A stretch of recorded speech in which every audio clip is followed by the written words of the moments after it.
Est-ce qu'il y a la joie? Moi, je ne vous sens pas. On va reprendre nos places. Est-ce qu'il y a la joie? Vous savez, bien aimé, lorsque le peuple s'approche de l'Éternel, il devait être dans la joie. Parce que dans la présence de Dieu, il y a quelque chose de plus qu'un enfant de Dieu est en train d'amasser. Donc, cet après-midi, nous bénissons le Seigneur, le maître des temps et des circonstances, lui qui nous a disposés afin que nous puissions être là pour écouter sa parole. Nous bénissons aussi les éminents serviteurs de Dieu de cette assemblée pour la confiance qu'ils nous ont donnée afin que nous puissions tenir la parole. Et nous te bénissons aussi, toi qui as laissé tes occupations, afin de venir écouter la parole. Que le Seigneur te bénisse. Sans plus tarder, nous allons prendre nos Bibles. Je suis dans le livre de 2 Samuel 7. 2 Samuel 9 plutôt, le verset 7. 2 Samuel 9, le verset 7.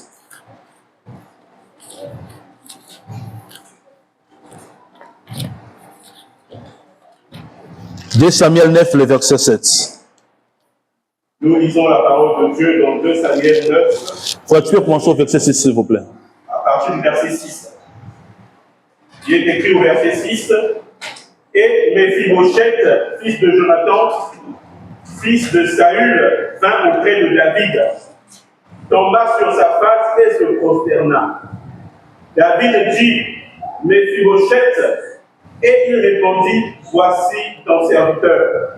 David lui dit, ne crains point, car je veux te faire du bien à cause de Jonathan, ton père. Je te rendrai toutes les terres de Saül, ton père, et tu mangeras toujours à ma table. La parole de l'Éternel. Nous bénissons le Seigneur cet après-midi. Vous avez compris que Méphibosheth, que nous sommes en train de parler aujourd'hui, va maintenant arriver au palais royal. Vous voyez? Donc, le grand thème de notre message qu'on a commencé à parler, ça va faire aujourd'hui 4 dimanches. Nous sommes en train de parler de le départ à Jérusalem. Donc, nous avons dit que c'est tout un voyage qu'un homme est en train d'effectuer. Or, l'homme en question qui est en train d'effectuer ce voyage s'appelait Méphibosheth. Or, la Bible déclare maintenant Méphibosheth va se présenter auprès de David. Or, si nous allons retourner en arrière, nous connaissons que Méphibosheth, hier, il était à le départ. Nous connaissons le but, parce qu'il y a eu la guerre où son père, Jonathan, et son grand-père, le roi Saoul, étaient tous morts, et il y avait la débandade.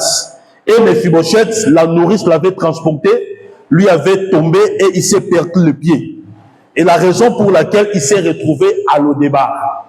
Mais lorsque David va récupérer le pouvoir, nous savons que David, à cause de l'alliance qu'il avait fait avec Jonathan, le papa de Méphibosheth, il va se souvenir de Méphibosheth. Nous avons compris, il va envoyer Tuba. Tuba qui va descendre maintenant à le départ pour chercher Méphibosheth. Maintenant, Méphibosheth va remonter, il va se retrouver au palais royal. Mais là maintenant, c'est ce que nous venons de lire. Lorsque Méphibosheth va se retrouver au palais royal, la Bible déclare qu'il sera en face du roi David. Et David va l'accueillir. Mais la chose qui est importante, David va lui donner des choses. Vous voyez? David va lui restituer toutes les terres de son grand-père Saoul. Et à la fin, il va dire que tous les jours, il va commencer à manger sur ma table. Vous voyez? Donc, si nous comprenons bien aimé, la maison royale, là où Méphibosheth s'est retrouvé, c'est ça aujourd'hui l'église, où la présence de l'Éternel. Que Dieu nous bénisse. Parce que la Bible déclare, Méphibosheth qui s'est retrouvé à le débat, est aussi l'image d'un enfant de Dieu qui s'est retrouvé bien aimé dans le monde. Qui s'est retrouvé bien aimé dans des endroits les plus sombres, les plus compliqués de sa vie. Mais pendant que Méphibosheth, qui est l'image d'un enfant de Dieu, s'est retrouvé là-bas, la Bible déclare l'Éternel qui est bien aimé l'image de David, va se souvenir de nous, les Méphibosheth. La Bible déclare à cause de l'alliance qu'il a fait avec l'Éternel Jésus-Christ, il va maintenant envoyer le ministère de la parole, qui sont aujourd'hui les pasteurs, les prophètes, les évangélistes, les docteurs, bien-aimés, qui vont maintenant descendre à le débat, qui est le milieu païen, afin de nous chercher. Vous voyez? Ce que Tiba est en train de faire, c'est ça qu'on appelle le ministère de la parole. C'est-à-dire le ministère de la parole va aller maintenant nous localiser, il va nous prêcher la parole. Oh bien, mais lorsque nous allons crier, et du coup, le ministère de la parole a pour but de nous conduire, bien aimé, au palais royal. Vous voyez? Or, le palais royal aujourd'hui, ce n'est que notre bien-aimé, l'église ou la présence de Dieu. Vous voyez? Donc, aujourd'hui, les pasteurs, les ministres de l'église, leur but est d'aller à le débat qui est le monde, afin de chercher les Méphibosheth qui sont là-bas, afin de les remonter dans la présence de l'Éternel. Que Dieu nous bénisse. Amen. Maintenant, vous allez comprendre, bien-aimé, David, la première des choses, quand il verra Méphibosheth, il va commencer premièrement à lui restituer le terre de son grand-père. Donc, c'est-à-dire que le terre appartenait à Méphibosheth. Mais vous allez comprendre, lorsque Saoul, le grand-père de Méphibosheth, était tombé dans le combat, Méphibosheth aussi avait perdu les terres. Vous voyez? Quand Méphibosheth a perdu les terres, la raison pour laquelle il s'est retrouvé à le débat. Vous voyez? Or, vous allez comprendre, frère, David va se souvenir. Or, quand nous voyons la terre que David est en train de donner à Méphibosheth, c'est ça qu'on appelle l'héritage. Vous voyez? Donc, en quelque sorte, bien aimé, David est en train de donner à Méphibosheth l'héritage, qui est la terre. Vous voyez?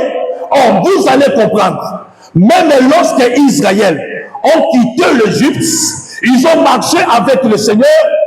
Quand ils sont arrivés dans leur destinée au Canaan, la Bible déclare, Josué va leur distribuer des terres. Vous voyez?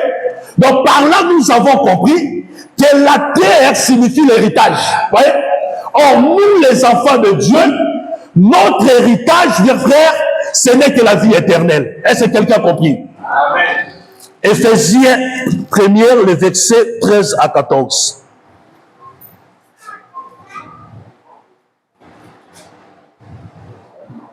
Au verset 13, il est écrit, en lui, vous aussi, après avoir entendu la parole de vérité, gloire à Jésus, l'évangile de votre salut, en lui, vous avez cru et vous avez été scellés du Saint-Esprit qui avait été promis, lequel est un gage de notre héritage, gloire à Jésus, pour la rédemption de ceux que Dieu s'est acquis à la louange de sa gloire.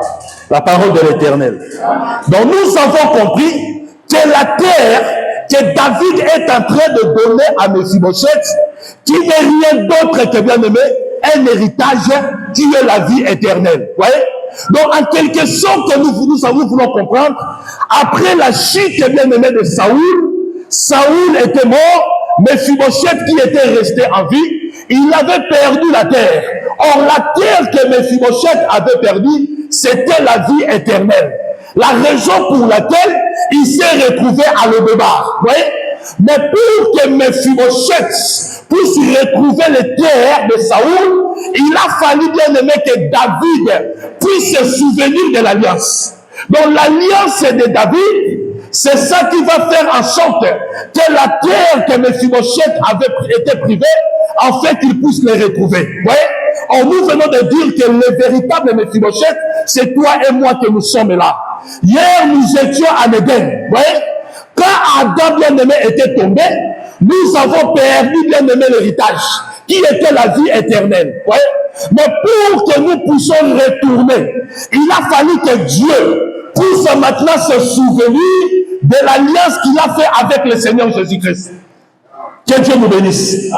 C'est ça qui va faire en sorte que Méphibosheth puisse récupérer les terres. Or, les terres en question, c'est ça, bien aimé, l'héritage, que moi et toi, nous en avons besoin en ce jour. Vous voyez? Or, quand nous parlons de l'héritage, c'est quelque chose qui ne périsse pas. Vous voyez? Donc, c'est-à-dire, quand Adam avait perdu, l'humanité tout entière, moi et toi aussi, nous qui étions en Adam, nous avons perdu cet héritage. On s'est retrouvés en dehors du jardin, c'est-à-dire en quelque sorte dans le monde qui est le débat. Mais pour que nous puissions retourner, il a fallu maintenant que Dieu puisse se souvenir de l'alliance qu'il a fait avec le Seigneur Jésus-Christ. Christ étant monté sur la croix, Dieu va se souvenir de cette alliance. La raison pour laquelle aujourd'hui nous avons la vie éternelle. Que Dieu nous bénisse. Amen. Ok. Lévitique 25, le verset 25. Est-ce que nous comprenons? Amen. Ou bien je dois changer de langage? Amen. Lévitique 25, le verset 25. Si ton frère devient pauvre et vend une portion de sa propriété, Gloire à Jésus. celui qui a le droit de rachat, son plus proche parent, viendra et rachètera ce qu'a vendu son frère. La parole de l'Éternel. Amen. La Bible déclare, bien aimé, celui qui était pauvre, bien aimé, celui qui va devenir pauvre, il va vendre la portion de sa terre. Mais celui qui devait l'acheter, qui devait seulement être le plus proche parent, vous voyez, celui qui n'est pas le plus proche parent ne peut pas acheter le terrain. Vous voyez? Alors qui était pauvre? Or, bien aimé, cet homme qui était pauvre hier, il était juste, il était riche. Or, être riche, c'est ça, être juste auprès de l'Éternel. Vous voyez?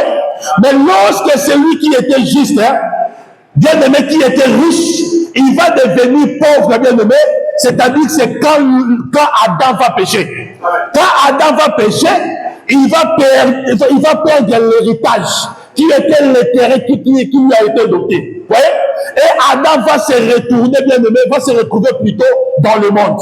Mais maintenant, pour que Adam puisse récupérer la terre qu'il avait perdue, la Bible déclare qu'il faut un proche parent. Vous voyez? Mais or que Dieu, étant le Père, il était un parent qui était éloigné. Il ne pouvait pas, bien aimé, nous racheter. La raison pour laquelle, pour que l'homme puisse récupérer la terre, il a fallu que Dieu, qui était esprit, qui était un parent éloigné, il va porter maintenant le corps, afin de devenir un proche parent. Lorsqu'il va devenir un proche parent, c'est-à-dire que la parole va porter la chair. C'est ça qu'on appelle Jésus-Christ, Jean 3,16. Mais il ne va pas seulement laisser comme ça, il va venir pas seul, il va aussi apporter l'argent. Or, l'argent qu'il va apporter, c'est ça, bien aimé, le sang qui a versé sur la croix. Tout cela, dans le but, bien aimé, afin que la terre qui était perdue, afin que l'homme puisse le récupérer. Est-ce que nous comprenons? En quelque sorte, bien aimé, la chose est que toi, tu avais perdu, tu l'as récupéré, bien aimé, à cause de l'alliance que le Seigneur Jésus-Christ avait manifestée sur la croix. Or, cette alliance, c'est ça qui a fait en sorte l'héritage qui était la vie éternelle, que moi et toi, nous avons perdu hier, aujourd'hui, afin que nous puissions les récupérer. Que Dieu nous bénisse. Mais quand Christ va porter la chair, il va aller sur la croix, il va verser son sang. Quand le sang va couler, or le sang, bien aimé, c'est ça l'argent que Christ a payé afin que nous puissions récupérer le terrain ou la terre que nous avons perdue hier. Oui?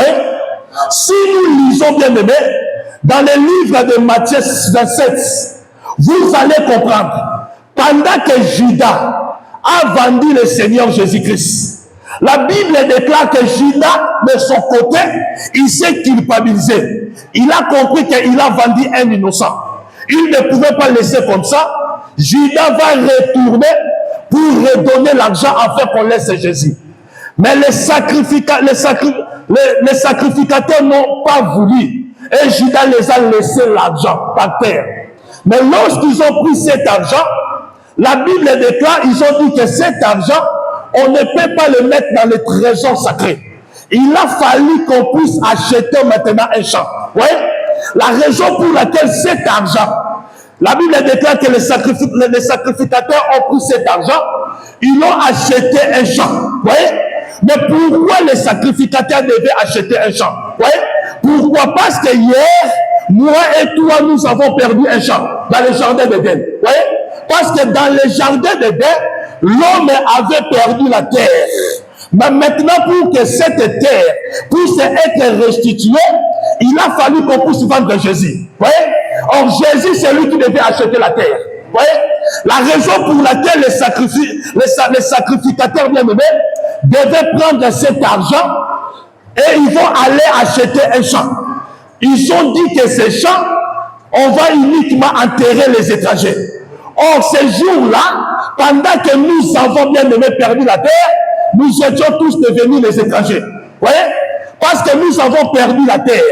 Mais pour que nous puissions récupérer la terre, il a fallu vendre un homme qui s'appelait Jésus. Lorsque Jésus sera vendu, bien aimé, le sang, quand le sang a coulé, nous avons eu la place. Nous avons eu intérêt.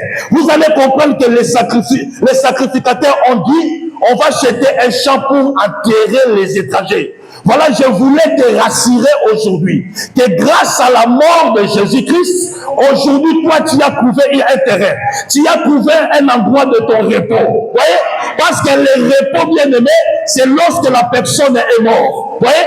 Mais les sacrificateurs ont dit que non, on va acheter un terrain pour enterrer les étrangers. Or, les étrangers en question, c'est toi et moi. Vous voyez?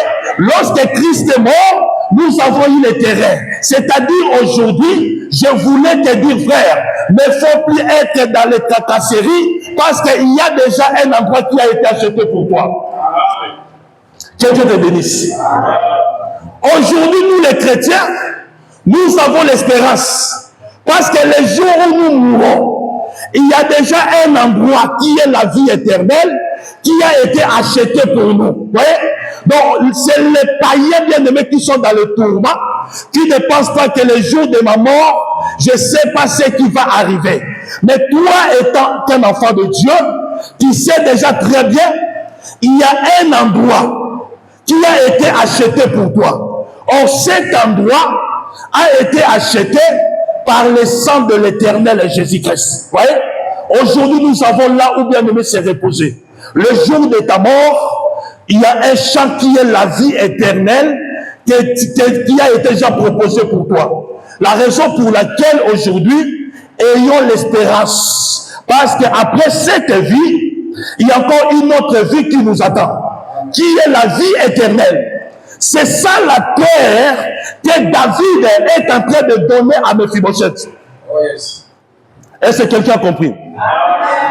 C'est ça la terre, frère, que Mephibosheth va récupérer auprès de David. Tout cela parce qu'il y avait une alliance qui a été formulée. Aujourd'hui, frère, je voulais te rassurer. La mort de Jésus, c'était option pour ta vie. La mort du Christ a ouvert toutes les portes du salut pour ta vie. Voyez?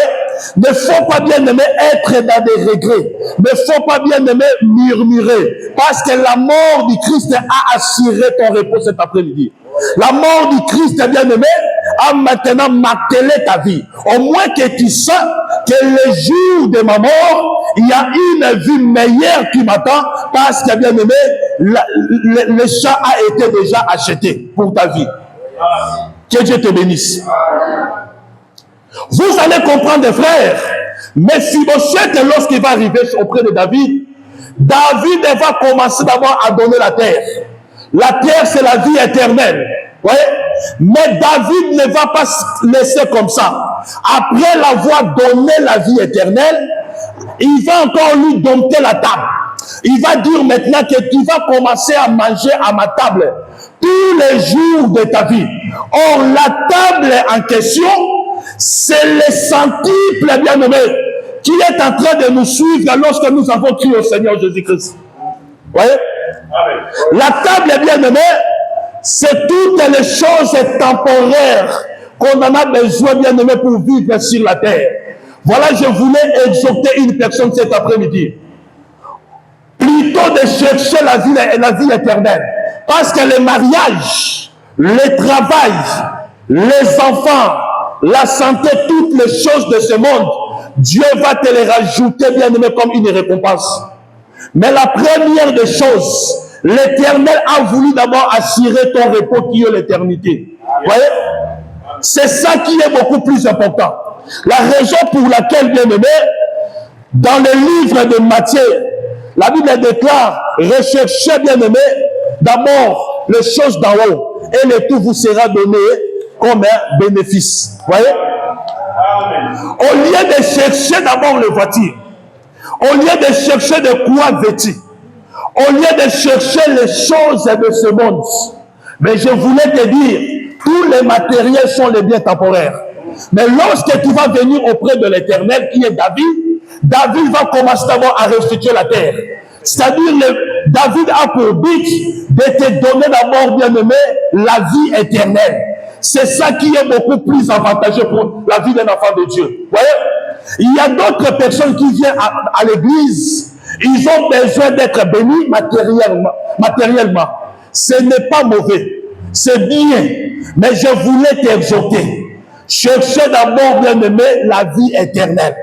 Lorsque tu auras la vie éternelle, les richesses mondaines, mes frères, vont se poursuivre, bien aimé. Vous voyez? Si Dieu t'a donné, bien aimé, le repos, je voulais te rassurer, tout ce qui est de la terre, l'Éternel va te le doter. Vous voyez? La raison pour laquelle, lorsque David va recevoir Méphibosheth, il va d'abord commencer de lui donner d'abord, frère, le ciel. Vous voyez? Donc, tel que nous sommes réunis dans cette salle, nous avons d'abord besoin de l'éternité. Est-ce que quelqu'un a compris? C'est l'éternité, frère, qui est beaucoup plus avantageuse. La raison pour laquelle la Bible déclare, à quoi bon de gagner ce monde et de perdre mon âme? Vous voyez? Tu peux gagner toutes ces choses de ce monde et demain tu vas aller en enfer. À quoi bon? La raison pour laquelle Dieu est en train de travailler avec Méphibosheth, David ne va pas commencer par la table, mais David va commencer d'abord par les terres. Lorsque tu auras les terres qui est l'héritage, après on va maintenant te dompter tout ce qui est le bien temporaire, le bien matériel qui peut te survenir pendant que tu es encore sur la terre. Que Dieu nous bénisse. Oh, moi j'aime le Seigneur bien-aimé. Parce que ces jours-là aussi, quand Jacob va arriver chez Laban, Laban aussi à son tour bien-aimé, va travailler comme l'Éternel. Voyez? Parce que quand Jacob va arriver chez Laban, la Bible déclare que Laban avait 2 filles. La Bible déclare que les yeux de Jacob étaient fixés sur la cadette qui était Rachel. Parce qu'il était bien de taille, bien de figure. Vous voyez? Mais la Bible déclare, il va dire que non, moi je vais travailler cette année pour ta fille cadette qui est Rachel. Or, le marché était conclu avec son père là-bas. Là-bas, avait accepté. Mais après les 7 années passées, le jour de la dot, la Bible déclare, au lieu de lui donner Rachel, mais la Bible déclare que Laban va lui donner Léa. C'est lui qui bien aimé, Jacob n'avait pas aimé. Mais la Bible déclare, Laban va lui donner. Vous voyez? Pourquoi? Et Laban va dire que pourquoi tu m'as trompé? Vous voyez? Jacob plutôt va dire pourquoi tu m'as trompé. Mais Laban va lui dire dans notre coutume. Vous voyez? Donc dans les coutumes de l'Éternel, on ne peut pas donner la cadette à l'aîné. Vous voyez? Or l'aîné qui était Léa, c'est celui bien-aimé qui était la vie éternelle. Vous voyez? La raison pour laquelle Laban, comme l'image de Dieu, ne peut pas commencer à donner Jacob et Rachel. Il va commencer d'abord à Léa. Parce que Léa était l'éternité. Pourquoi? Parce qu'en Léa était sorti Juda, qui était la royauté. Parce qu'en Léa était sorti Lévi, qui était le sacerdoce. Est-ce que quelqu'un a compris?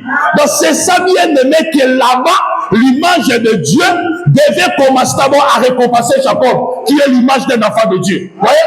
Mais lorsque bien aimé, Jacob va recevoir Léa, à la fin, on va encore lui rajouter Rachel.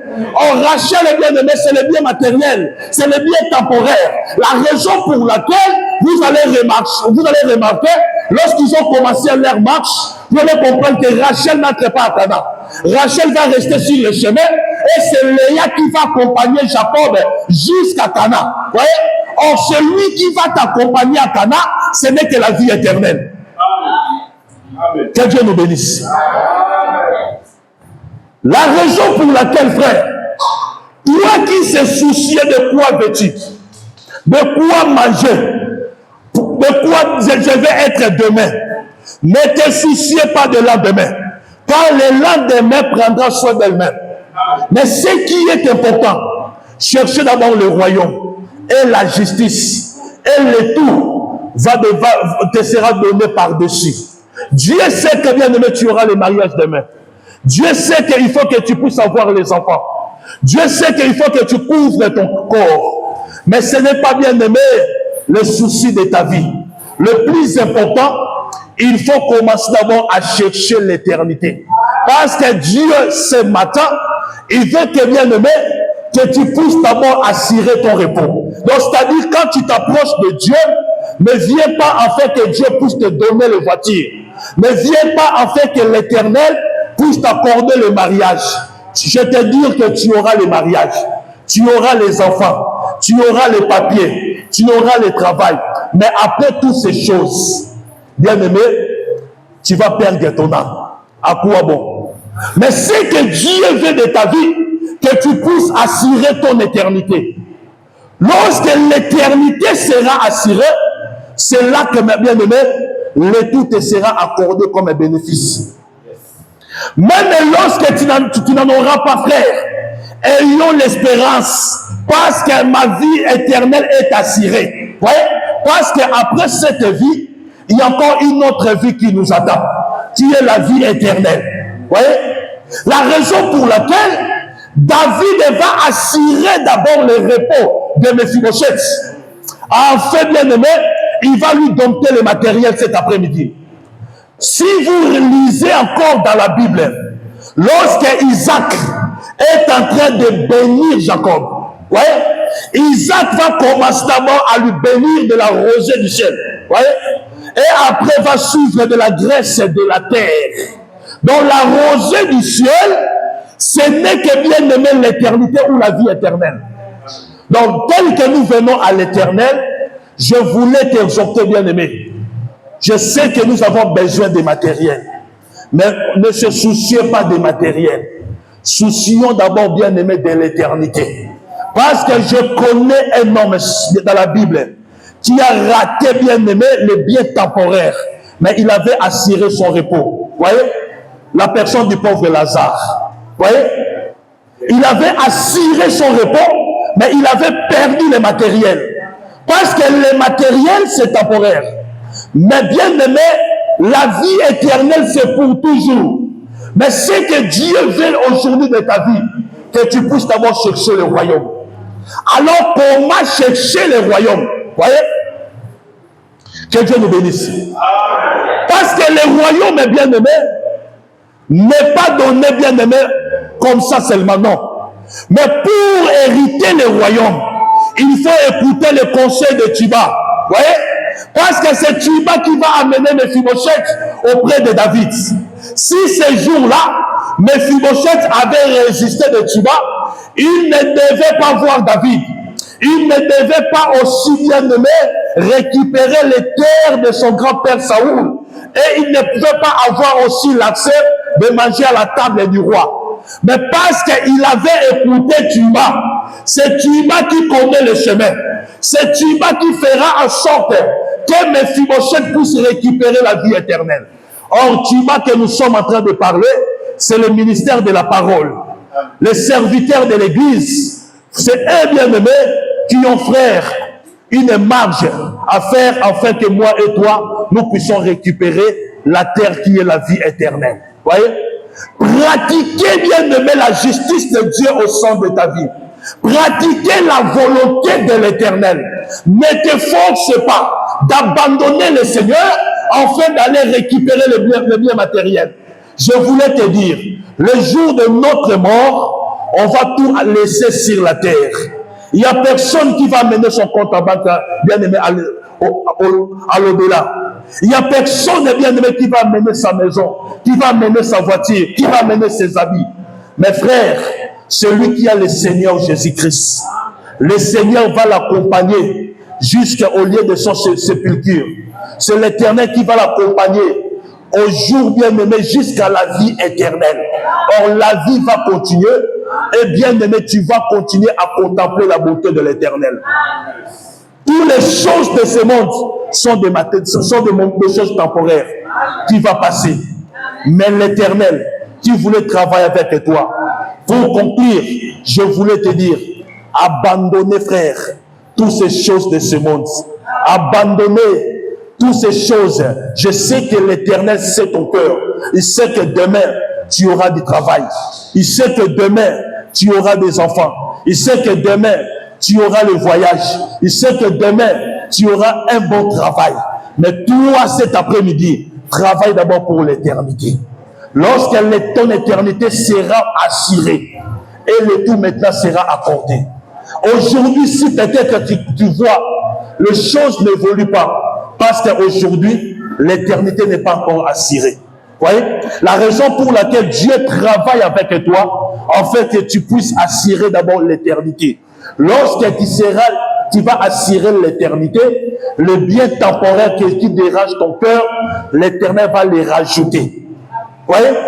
La raison pour laquelle tu vas comprendre toutes ces choses, que David a dit, j'étais jeune et j'ai vieilli, je n'ai point vu un juste abandonné. Le juste dont il est question, la Bible déclare, ni sa postérité mendier le pain. Or, la postérité bien-aimée du juste, c'est toi et moi. Parce que celui qui est juste, ce n'est que l'Éternel et Jésus-Christ. Or, celui qui est juste, bien-aimé, toi étant que sa postérité, tu ne peux pas mendier le pain. Pourquoi tu ne peux pas mendier le pain? Parce que ton éternité est assurée. Vous voyez? Maintenant, le pain, ce sont les biens matériels qu'aujourd'hui, nous sommes en train de faire les efforts pour l'avoir. Mais je voulais te dire, si ton éternité cet après-midi est assurée, l'argent, le bonheur, tout ce que nous voudrons, l'Éternel va nous les rajouter comme bénéfice. Que le Seigneur nous bénisse.